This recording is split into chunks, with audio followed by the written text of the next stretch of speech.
Sabe como uma única declaração pode dividir uma multidão inteira, desarmar guardas treinados e, mais do que isso, revelar o que há de mais profundo no coração de alguém? Nessa análise, a gente vai mergulhar no momento exatamente assim, o momento provocado pelas palavras de Jesus e ver como elas forçam todo mundo ao redor a tomar uma posição. E tudo começa com essa frase, uma frase impressionante. Guardas que foram enviados para prender um homem voltam de mãos vazias. Eles foram desarmados, não por uma força física, mas pelo poder do que eles ouviram. Isso já nos joga a pergunta central: o que, afinal de contas, era tão poderoso no que ele disse? Então, vamos ao primeiro ponto, a divisão que acontece no meio da multidão. Imagina a cena, durante a festa das tendas. O ensinamento de Jesus corta o ar como uma lâmina, sabe? E traça uma linha bem clara no chão. As reações são imediatas, totalmente polarizadas, e acabam expondo o que realmente estava no coração de cada um ali. E as reações, olha, não podiam ser mais diferentes. De um lado, uma fé que começa a nascer, a brotar. Pessoas que foram tocadas pela autoridade nas palavras dele e o reconhecem como o profeta prometido, talvez até o próprio Messias. Mas do outro lado, o que surge é uma objeção. Uma dúvida que parece até lógica, mas que na verdade se baseia naquilo que elas não sabiam sobre a origem dele. E é muito importante a gente entender o que o título O Profeta significava para eles. Não era um elogio qualquer, não. Era uma referência direta a uma promessa muito antiga e poderosa, a de que viria um novo Moisés, alguém cuja palavra seria a própria palavra de Deus. Era algo muito sério. E a objeção deles, à primeira vista, parecia ter um bom fundamento, porque tinha base nas Escrituras. Eles sabiam sim que a profecia apontava para Belém como o local de nascimento do Messias. O problema não era o que eles sabiam, mas justamente o que eles não sabiam, que Jesus, de fato, tinha nascido em Belém. E aqui, o evangelista João usa um recurso literário que é simplesmente brilhante: a ironia. A mesma profecia que os opositores usam para tentar invalidar Jesus se torna, para o leitor que conhece a história toda, a prova definitiva de que ele é o Messias. A ignorância deles, ironicamente, acaba confirmando a verdade. Bem, agora a história se aprofunda, e com um testemunho totalmente improvável, o dos guardas. A missão deles era simples e direta: prender Jesus. Só que eles voltaram transformados, trazendo uma mensagem que ninguém, absolutamente ninguém, esperava ouvir. Tentem imaginar a cena. Os chefes dos sacerdotes e os fariseus estão ali, esperando, impacientes. A pergunta deles é direta, carregada de autoridade e de uma certeza de que a ordem seria cumprida. Eles nem concebiam a possibilidade de falha. E a resposta? Nossa, a resposta deles ecoa através dos séculos.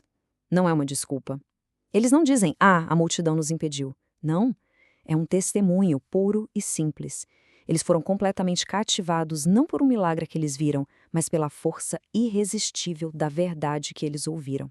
São João Crisóstomo nos dá uma perspectiva muito poderosa sobre esse momento. Ele destaca que os guardas, homens simples, não precisaram de milagres. Os corações deles, talvez por serem mais abertos que os dos eruditos, foram conquistados apenas pela verdade nua e crua da doutrina. O contraste com a reação seguinte é gritante. A resposta dos líderes religiosos ao testemunho dos guardas revela uma barreira muito mais difícil de atravessar do que a simples ignorância. A soberba de quem acha que já sabe de tudo. Em vez de ficarem curiosos ou espantados, a reação imediata dos fariseus é de desprezo. Eles não investigam. Eles acusam os guardas de terem sido enganados, seduzidos e ainda rotulam a fé do povo como pura ignorância. Para eles, a verdade era uma espécie de clube exclusivo para a elite que estudava a lei. E essa frase é brutal. O desprezo é total. Eles não enxergam o povo como ovelhas que precisam de um guia, mas como uma massa amaldiçoada. O conhecimento, que deveria iluminar, se tornou para eles uma arma de exclusão. E isso nos leva ao centro do problema: o orgulho espiritual.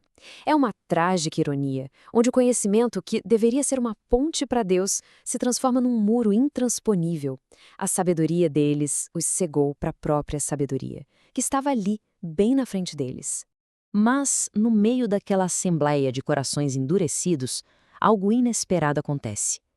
Uma voz de razão se levanta. É a intervenção corajosa de Nicodemos, que era um deles, um membro do próprio conselho.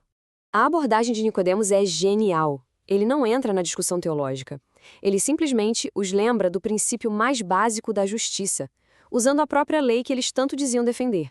É uma pergunta calma, lógica, e no meio daquele turbilhão de preconceito era simplesmente irrefutável. E a reação deles prova um ponto crucial. Quando não se tem argumentos, o que resta é o ataque pessoal. Incapazes de refutar a lógica de Nicodemos, os fariseus se voltam contra ele, tentando desqualificá-lo com um insulto. A resposta deles é puro preconceito. E olha que irônico, uma falha no conhecimento das escrituras que eles tanto prezavam.